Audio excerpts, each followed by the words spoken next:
जय श्री गंगा जी की। रुको, स्क्रॉल करने से पहले एक बात सुन लो। बाकी विषय बाद में रखूँगा। ये बहुत महत्वपूर्ण विषय है जिसको आप सभी ने शेयर करना है। कल एक साइबर स्कैम स्वयं मेरे साथ होने से बार बार बचा। मेरी व पत्नी की जागरूकता के चलते एक ऐसा काम हो रहा था कि जो थोड़ी बहुती पूंजी हमने जमा की है वो सब समाप्त हो जाती। कल शाम के समय एक फ़ोन आता है। वो अपना परिचय किसी मेरठ के शर्मा जी के नाम से देता है। मुझे अपना बहुत करीबी परिचित बताता है, लेकिन ये बोलता है कि आप मुझे फेस से पहचानते हैं, फ़ोन पर नहीं पहचान पा रहे। और वो बोलता है कि आपके भाई के मैंने कुछ पैसे देने हैं,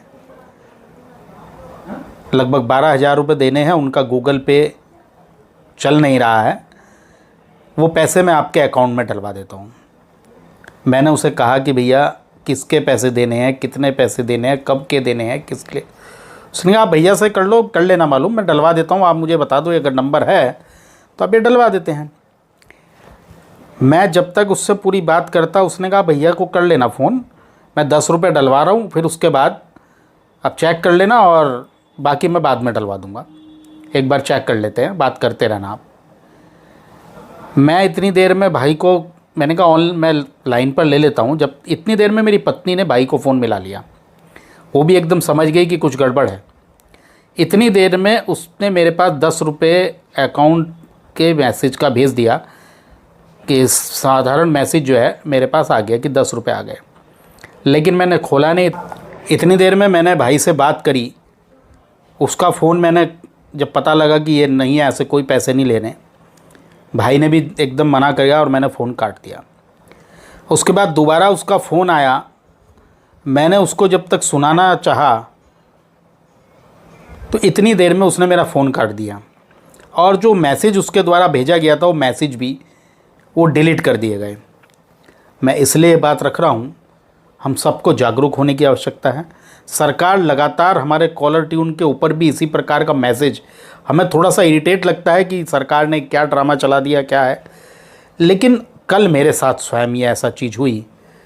अगर मैं उस मैसेज को, मुझे जानकारी लगी कि अगर उस मैसेज को मैं क्लिक करने के बाद उसके दिए हुए लिंक को क्लिक कर लेता तो जहाँ जहाँ मेरा मोबाइल नंबर के अटैच से जो अकाउंट हैं वो सब खाली हो जाते। ऐसा मेरे साथ होने से बचा, लेकिन बहुत से लोगों के साथ हो चुका है। इसलिए आपसे अनुरोध है कि आप लोग इस वीडियो को भी शेयर कीजिए, ज़्यादा से ज़्यादा लोगों को जागरूक कीजिए और इस प्रकार के साइबर अपराधियों से बचते हुए किसी भी अनर्गल मैसेज के लिंक को क्लिक मत करिएगा, किसी भी मैसेज को जल्दी में मत पढ़िएगा।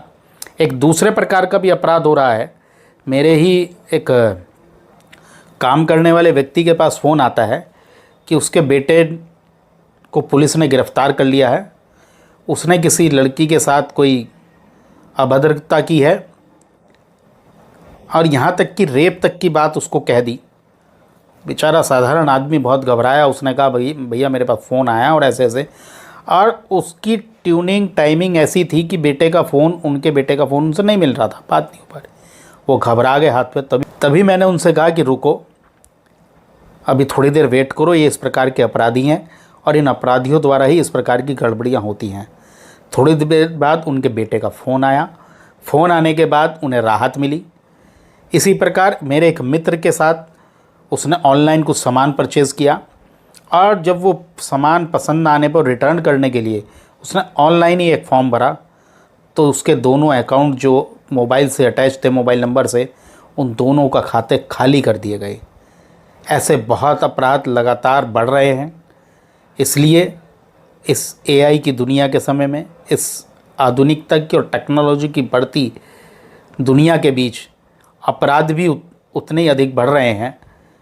इसलिए आपके खातों पर इस प्रकार का कोई डाका ना डल जाए, इसलिए आप जागरूक रहिए और इस प्रकार की फ़ोन कॉल्स और इस प्रकार के मैसेज से बचें। जय श्री गंगा जी की।